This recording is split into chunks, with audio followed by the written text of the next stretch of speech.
Subscribe कीजिए 10th class गणित channel को और बेल आइकन को दबाइए लेटेस्ट वीडियो देखने के लिए। हेलो फ्रेंड्स, चलिए आज इस वीडियो में हम प्रायिकता निकालना सीखेंगे। और जो प्रायिकता की क्वेश्चन है वो कक्षा 9th में भी आपको मिल जाएंगे और कक्षा 10th में भी आपको मिल जाएंगे। तो यहाँ पर हम कुछ क्वेश्चन लेंगे और ज्ञात करेंगे कि उनकी प्रायिकता क्या होगी। तो सबसे पहले मैं आपको प्रायिकता निकालने का सूत्र है वो बता देता हूँ। तो प्रायिकता निकालने का सूत्र है पीई बराबर होता है, ऊपर आपको लिखना है कि ए के अनुकूल परिणामों की संख्या, अनुकूल परिणामों की संख्या, और इसके बट्टे में लिखना है आपको कुल जो संभावित परिणाम होते हैं उनकी संख्या लिखनी है। तो इसके बट्टे में आ जाएगा कुल संभावित परिणामों की संख्या, परिणामों की संख्या, ये इसके बट्टे में आ जाएगा। इसका मतलब यहाँ पर ए क्या है, यहाँ पर ए है घटना और पे का मतलब यहाँ पर प्रायिकता हो गया। तो अगर किसी भी घटना की हमें प्रायिकता निकालनी है तो उसके लिए सूत्र काम में लेते हैं हम अनुकूल परिणाम बट्टे में कुल संभावित परिणाम। अब यहाँ पर जो मैंने क्वेश्चन लिए हैं ये क्वेश्चन आपको कक्षा 9th और 10th में आसानी से मिल जाएंगे और परीक्षा में भी जो प्रायिकता से बड़े नंबर के जो क्वेश्चन आते हैं वो ऐसे ही क्वेश्चन आते हैं। तो यहाँ पर मैंने 3 क्वेश्चन लिए। क्वेश्चन नंबर 1 को हल करते हैं। इसमें देखिए, इसमें लिखा है कि एक डिब्बे में 5 लाल कंचे हैं। 5 तो हो गए लाल कंचे, तो इनको पहले हम लिख लेते हैं। तो क्वेश्चन नंबर 1 है, उसमें 5 कंचे तो है लाल, तो यहाँ पर हम लिखते हैं कि लाल कंचे, लाल कंचे यहाँ पर है 5, ये हो जाएगा। और जो सफ़ेद कंचे है वो है 8, तो ये आ जाएगा 8। और उसके बाद में जो हरे कंचे हैं वो 4 है, तो यहाँ पर हरे लिख देंगे, हरे जो कंचे हैं वो 4 है, उनकी संख्या 4 है। आगे लिखा है कि इस डिब्बे में से एक कंचा यादृच्छिक निकाला जाता है। एक कंचा हमने उसमें से निकाल लिया, तो इसकी प्रायिकता क्या होगी कि निकाला गया जो कंचा, जो हमने कंचा उस डब्बे में से निकाला है वो लाल रंग का है, सफ़ेद रंग का है या हरे रंग का है। तो तीनों इक्वेशन यहाँ पर हल करने हैं। मान लेते हैं वो कंचा लाल रंग का है, ये मान लेते हैं। तो लाल रंग के कंचे की प्रायिकता क्या होगी, तो यहाँ पर हम लिखेंगे कि लाल कंचे की प्रायिकता, लाल कंचे की अगर आपको प्रायिकता निकालनी है तो आपको ये देखना है कि जो लाल कंचे हैं वो कितने हैं, वो 5 कंचे हैं, तो यहाँ पर आ जाएगा 5।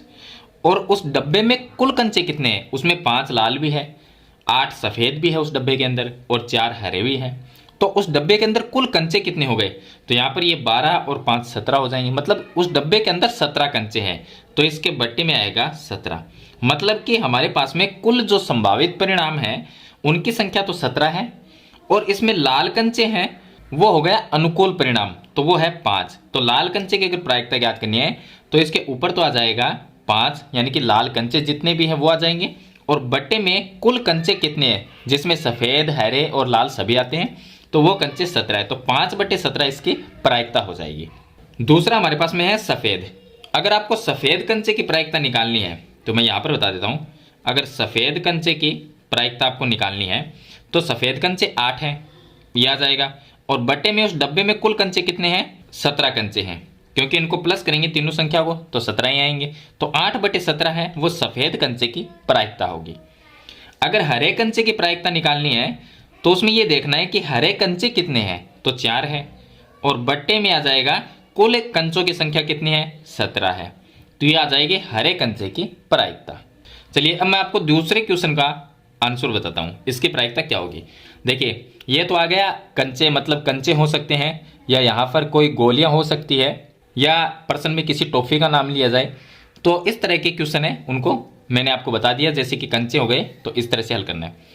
अगर पासे का क्वेश्चन हो, मतलब कि एक पासे को एक बार उछाला जाता है या 2 बार उछाला जाता है, तो इस टाइप के जो क्वेश्चन है उनको हल कैसे करना है। देखिए पासे में आपको क्या पूछ सकते हैं कि एक पासे को एक बार उछाला जाता है तो प्रायिकता क्या होगी। प्रायिकता किसकी याद करनी है कि मान लीजिए जब पासे को उछाला जाता है तो सम संख्या आने की प्रायिकता।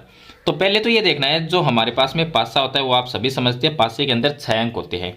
तो यहाँ पर जो कुल परिणाम होंगे पासे में, कुल परिणाम वो कितने होंगे, परिणाम वो हो जाएंगे 6। मतलब कि पासे के अंदर 1 से लेकर 6 तक अंक लिखे होते हैं, 3, 4, और 5 और 6। पासे में 6 अंक होते हैं, 1 से 6 तक लिखे होते हैं, तो ये हो जाएंगे कुल परिणाम। मतलब कि 6 अंक लिखे गए हैं तो 6 परिणाम इसके मतलब कि संभावित परिणाम हो गए, ये कुल परिणाम हो जाएंगे। तो ये तो आ जाएंगे 6। उसके बाद में सम संख्या, तो फर्स्ट क्वेश्चन का आंसर देखिए, सम संख्या आने की प्रायिकता क्या होगी कि सम संख्या है, तो सम संख्या कौन सी होगी, अब ये देखना है। हम पासे को अगर उछालते हैं तो सम संख्या कौन सी आ सकती है, तो सम संख्या में 2 है, 4 है और 6 है। तो यहां पर हम लिख देंगे 2, 4 और 6। ये 3 ऐसी संख्या है जो सम संख्या है और ये पासे में भी होती है। तो पासे को उछालते हैं एक बार तो हो सकता है कि 2 आ जाए, 4 आ जाए, 6 आ जाए, आ तो कोई भी सकता है, 1 से 6 तक कोई भी आ सकता है, लेकिन हम सम संख्या की बात कर रहे हैं। तो यहां पर सम संख्या में 2 आ सकता है, 4 आ सकता है और 6 आ सकता है। तो कुल अंक कितने हो गए, कुल अंक हो गए 3, ये हो गए। अब सम संख्या की प्रायिकता क्या होगी, अगर इसकी प्रायिकता ज्ञात करनी है तो इसकी प्रायिकता होगी, जो हमारे पास में सम संख्या कितनी है, 3 है, तो वो 3 आ जाएगा और बट्टे में पासे में कुल अंक होते हैं 6, तो ये आ जाएगा। अब इसमें भाग दे सकते हैं 3 का, तो 1/2 इसकी प्रायिकता आ जाएगी। चलिए उसके बाद में आते हैं, सेकंड क्वेश्चन आता है, विषम संख्या आने की प्रायिकता क्या होगी। तो सेकंड क्वेश्चन में विषम संख्या देखनी है। विषम संख्या, पहले तो ये देखना है कि पासे में विषम संख्या कौन कौन सी है, वो लिख लेते हैं। तो पासे में 1 से 6 तक अंक होते हैं लिखे हुए, उनमें से विषम संख्या कौन सी है, 1, 3 और 5, ये विषम संख्या है। तो यहां पर हम लिख लेते 1, 3, 5, ये विषम संख्या है। तो कुल संख्या कितनी हो गई, 1, 2, 3 हो गई। तो 3 ऐसी संख्या है जो विषम संख्या है। तो विषम संख्या की प्रायिकता क्या होगी, अगर आपको प्रायिकता इसकी ज्ञात करनी है तो विषम संख्या कितनी है वो लिखना है। ये तो हो गए अनुकूल परिणाम, बट्टे में कुल परिणाम कितने होंगे, मतलब कि पासे में जो अंक होते हैं वो सभी कुल परिणाम हैं। तो यहां पर इसके बट्टे में आ जाएगा 6, तो इसमें भाग देंगे तो 1/2, ये आ जाएगी विषम संख्या की प्रायिकता। इसमें तीसरा क्वेश्चन है वो हल करते हैं। तीसरे क्वेश्चन में दिया गया है कि 2 और 6 के बीच की संख्या की प्रायिकता क्या होगी। तो देखिए 2 और 6 इनके बीच में कौन सी संख्या है, उनकी प्रायिकता ज्ञात करनी है। तो 2 और 6 के बीच में संख्या 2 को छोड़ दो तो 3, 4, 5 और 6 को भी छोड़ दो क्योंकि इनके तो बीच की लेनी है। तो 2 के बाद में आता है 3, फिर आता है 4, फिर आता है 5, आगे 6 आएगा तो 6 लेना नहीं है क्योंकि 6 के बीच की देखनी, 6 से पहले वाली। तो 3 ऐसी संख्या है जो इनके बीच की है। तो यहां पर अनुकूल परिणाम तो हो जाएगा 3। अब इसकी प्रायिकता ज्ञात करेंगे तो प्रायिकता में अनुकूल परिणाम तो 3 आएगा, बट्टे में कुल परिणाम 6 आएगा, तो इसमें भी भाग देंगे तो इसकी प्रायिकता आएगी 1/2। तो पासे वाला जो क्वेश्चन होता है उसको इस तरह से हल करना है। मैंने आपको बता दिया है, अंक यहाँ पर पासे में 6 होते हैं, 1 से 6 तक लिखे हुए होते हैं, उन्हीं में से क्वेश्चन है वो पूछा जाता है। तो इनमें से सम संख्या की बात हो तो सम संख्या देखनी है, विषम संख्या की बात हो तो विषम देखनी है, और किसी संख्या के बीच की संख्या के कहे, जैसे यहाँ पर 2 और 6 हो सकता है यहाँ पर 1 और 5 भी आ जाए, यहाँ पर 2 से 5 तक आ जाए, या यहाँ पर 4 से 6 तक आ जाए, कोई भी संख्या दे सकते हैं, उनके बीच की भी प्रायिकता पूछ सकते हैं। तो तरीका मैंने आपको बता दिया किस तरह से हल करना है। अब एक बड़ा क्वेश्चन और है, क्वेश्चन नंबर 3। इसमें हमने ताश के जो पत्ते होते हैं उनका क्वेश्चन लिया है। तो यहाँ पर देखिए 52 पत्तों की अच्छी प्रकार से हम जानते हैं कि जो ताश की गड्डी होती है उसमें 52 पत्ते होते हैं, कुल जो पत्ते होते हैं वो 52 होते हैं। तो 52 पत्तों की अच्छी प्रकार से फेंटी गई गड्डी में से एक पत्ता निकाला जाता है। अब 52 पत्ते हैं, उनमें से हमने एक पत्ता निकाल लिया, तो उस एक पत्ते की प्रायिकता क्या होगी वो हमें बताना है। अब देखिए वो एक पत्ता निकाला तो वो हो सकता है वो पत्ता लाल रंग का बादशाह अगर है तो उसकी प्रायिकता क्या होगी, अगर वो पान का गुलाम है तो उसकी प्रायिकता क्या होगी, हुक्म का पत्ता है तो उसकी क्या प्रायिकता होगी, अगर वो ईंट की बेगम है तो उसकी क्या प्रायिकता होगी। तो चारों क्वेश्चन को अलग अलग हल करेंगे। चलिए अब देखिए यहाँ पर पहला क्वेश्चन हल करते हैं इसका कि लाल रंग का बादशाह। तो ये देखना लाल रंग का बादशाह, अगर वो लाल रंग का बादशाह है तो उसकी प्रायिकता क्या होगी। अब ये देखना है कि जो पत्ती होती है 52, उसमें से बादशाह के पत्ते कितने होते हैं और उनमें से लाल रंग वाले कितने होते हैं। तो देखिए लाल रंग का जो बादशाह होता है वो 2 पत्ते होते हैं, एक तो होगा पान का और एक होगा ईंट का, तो 2 पत्ते हुए। तो यहां पर हम लिख देंगे कि लाल रंग के 2 बादशाह होते हैं, 2 बादशाह होते हैं, लाल रंग के पत्ती के अंदर 52 पत्ती में 2 बादशाह ऐसे होते हैं जो लाल रंग के होते हैं, क्योंकि एक उसमें से पान का होगा और दूसरा ईंट का होगा। तो लाल रंग के पत्ते हो गए हमारे पास में 2 और कुल पत्ते होते हैं 52। तो लाल रंग का बादशाह की प्रायिकता क्या हो जाएगी, तो पीई से लिख देते हैं प्रायिकता को, पीई से। तो यहाँ पर देखिए लाल रंग के 2 पत्ते हो गए तो 2 आ जाएगा, ये तो हो गए अनुकूल परिणाम। और कुल परिणाम का मतलब होगा जितने भी पत्ते होते हैं, तो पत्ते होते हैं 52। अब अगर इसमें 2 का भाग देंगे तो 1/26 ये आ जाएगी इसकी प्रायिकता। चलिए सेकंड क्वेश्चन देखिए, सेकंड क्वेश्चन बताता हूँ। पान का गुलाम, तो यहाँ पर हमें सेकंड क्वेश्चन हल करना है कि पान का गुलाम। अब ये देखना है कि जो पान के गुलाम होते हैं वो कितने हैं। तो पान का जो गुलाम है उसका पत्ता 52 पत्ती में एक ऐसा पत्ता होता है जो पान का गुलाम होता है। पान होता है लाल कलर का, और जो ब्लैक कलर का पान होता है उसे हुक्म का गुलाम कहेंगे, और एक होता है उसमें ईंट का हो जाएगा और एक हो जाएगा चीनी का।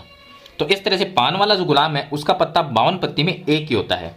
तो यहाँ पर लिखेंगे कि अनुकूल परिणाम तो हो जाएंगे अनुकूल परिणाम।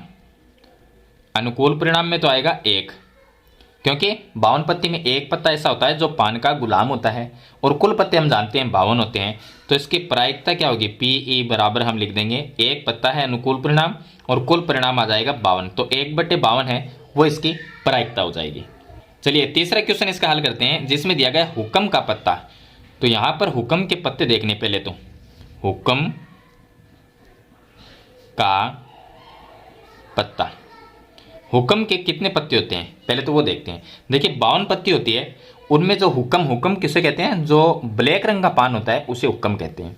तो हुक्म का जो पत्ता होता है वो होते हैं 13 पत्ते होते हैं। कैसे हुए, एक तो होता है इक्का जो हुक्म का होता है, उसके अलावा 2 से लेके 10 तक हुक्म के पत्ते होते हैं उसके अंदर। तो टोटल पत्ते कितने हो गए, 10 हो गए।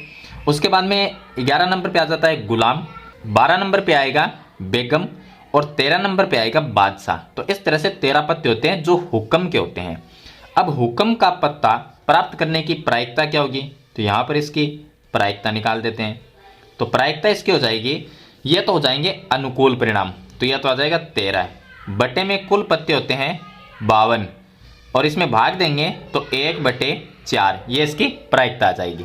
चलिए उसके बाद में क्वेश्चन नंबर 4 है इसका कि ईंट की बेगम निकालने की प्रायिकता क्या होगी। जो पत्ता हमने 52 में से निकाला था, 52 पत्तियों में से एक पत्ता निकाला था, तो मान लेते हैं अगर वो ईंट की बेगम आती है तो उसकी क्या प्रायिकता होगी। तो पहले तो ये देखना 52 जो पत्ती होती है उसमें ईंट की बेगम कितनी होती है, तो ईंट की बेगम सिर्फ एक ही होती है। तो यहाँ पर क्वेश्चन नंबर 4 इसको हल करते हैं। ईंट की बेगम, ईंट की बेगम है वो 52 पत्ती में एक ऐसा पत्ता होता है जो ईंट की बेगम का होता है। तो यहाँ पर अनुकूल परिणाम तो 1 आ जाएंगे, और कुल परिणाम हम जानते हैं कि 52 पत्ती होती है तो 52 हो जाएंगे। तो यहाँ पर प्रायिकता अगर हम ज्ञात करते हैं इसकी प्रायिकता, तो वो आ जाएगी 1 बटे कुल पत्ते होते हैं 52, तो 1/52 है वो इसकी प्रायिकता आ जाएगी। चलिए इसके साथ हम कुछ और क्वेश्चन को भी हल कर लेते हैं। चलिए हम मान लेते हैं कि हमारे पास में खराब जो पेन है, खराब पेन वो तो है 12, और जो अच्छे पेन है यहाँ पर लिखते हैं अच्छे पेन, जो पेन सही है वो हम मान लेते हैं 132 है। तो कुल यहाँ पर कुल कितने हो गए, कुल पेन हो जाएंगे 132 + 12 144 पेन, जिनमें अच्छे भी और ख़राब भी है, दोनों को मिला दिया जाए तो 144 पेन ऐसे हैं जो खराब भी है और उनमें अच्छे भी हैं। तो अब हम इनकी प्रायिकता ज्ञात करते हैं। सबसे पहले हम अच्छा होने की प्रायिकता ज्ञात करते हैं। तो यहाँ पर 144 पेन है, उसको हमने एक डब्बे में डाल दिया और उनमें से एक पेन को वापस निकाल लिया बिना देखे। अब हम ये नहीं जानते जो पेन हमने निकाला है एक पेन, वो पेन खराब है या वो पेन अच्छा है। तो पहले तो हम ये निकालते हैं, मान लेते हैं ये पेन अच्छा है, तो इसकी प्रायिकता क्या होगी। तो यहाँ पर अच्छा पेन होने की प्रायिकता, अगर वह पेन अच्छा है तो उसकी प्रायिकता क्या होगी। तो पहले ये देखना है कि अच्छे पेन की संख्या कितनी है 132, और बट्टे में कुल पेन कितने हैं 144, तो ये इसकी प्रायिकता हो जाएगी 132/144। अब कोई भी संख्या का भाग देके इसको छोटा कर सकते हैं। तो 132 में अगर 12 का भाग देंगे 11 बार जाएगा, 144 में 12 का भाग 12 बार जाता है, तो 11/12 है वो प्रायिकता हो जाएगी। अगर हम ये मान लेते हैं कि जो पेन हमने निकाला है वो पेन खराब है, तो खराब होने की प्रायिकता क्या होगी। तो यहाँ पर हम लिख देते हैं खराब होने की प्रायिकता। खराब होने की प्रायिकता क्या होगी? तो खराब पेन कितने हैं? 12 है, और बट्टे में कुल पेन 144 है। 144, तो 12 का भाग 12 में चला गया एक बार, और 144 में 12 का भाग जाता है 12 बार, तो 1/12 है वो इसकी प्रायिकता आ जाएगी, खराब पेन होने की प्रायिकता। चलिए इसी तरह का हम एक क्वेश्चन और लेते हैं। मान लेते हैं कि हमारे पास में बल्ब है, कितने हैं? 20 मान लेते हैं। तो यहाँ पर हम लिखते हैं कुल बल्ब। कुल बल्ब 20 है, जिनमें से अच्छे जो बल्ब है, अच्छे बल्ब की संख्या है 16, और खराब जो बल्ब है उनकी संख्या है 4। तो देखिए कुल हमारे पास में 20 बल्ब है, जिनमें से अच्छे बल्ब है 16 और खराब बल्ब कितने हैं? 4। तो 16 + 4 कितने होंगे? 20 ही होंगे। तो 20 कुल बल्ब है हमारे पास में। अब हमने 20 बल्ब को एक डब्बे में डाल दिया, किसी में भी मान लीजिए कहीं पर भी रखे हुए हैं। तो 20 बल्ब में से एक बल्ब हम निकालते हैं। हमने एक बल्ब निकाला, तो हमें क्या पता कि वो बल्ब खराब है या वो बल्ब सही है? तो हम ये मान लेते हैं कि ये जो बल्ब है वो खराब है। तो उसकी प्रायिकता क्या होगी? अगर बल्ब खराब है तो खराब बल्ब की प्रायिकता, खराब बल्ब की अगर प्रायिकता ज्ञात करनी है तो कितने बल्ब खराब है? 4, और बट्टे में कुल बल्ब कितने हैं? 20। तो अगर भाग देंगे, 4 में 4 का भाग एक बार जाता है और 20 में जाता है 5 बार, तो 1/5 है वो बल्ब खराब होने की प्रायिकता होगी। अगर ये मान लेते हैं कि ये एक बल्ब जो हमने निकालना है वो बल्ब सही है, यानी कि अच्छा है, तो अच्छा बल्ब होने की प्रायिकता, तो बल्ब अच्छे कितने हैं? 16 बल्ब ऐसे जो अच्छे हैं, तो 16, और बट्टे में आ जाएगा 20। कुल बल्ब कितने हैं? 20। तो यहाँ पर हम भाग देंगे 4 का, तो 16 में जाएगा 4 बार और 20 में जाएगा 5 बार, तो 4/5 है वो इसकी प्रायिकता आ जाएगी। तो इस तरह से आपको प्रायिकता वाले जो क्वेश्चन है उनको हल करना है। सूत्र मैंने आपको बता ही दिया कि PE बराबर होता है E के अनुकूल परिणाम बटे कुल संभावित परिणाम। तो मेरे ख्याल से आपको प्रायिकता के जो क्वेश्चन है वो समझ में आ गए होंगे किस तरह से हल करने हैं। फिर भी इसके बारे में कोई सवाल या सुझाव है तो मुझे कमेंट बॉक्स में जरूर लिखना। वीडियो अच्छी लगे तो इसे लाइक और शेयर जरूर कर देना। इस चैनल पे आप नए हैं तो सब्सक्राइब करना। हम मिलते हैं नेक्स्ट वीडियो में, तब तक के लिए थैंक यू।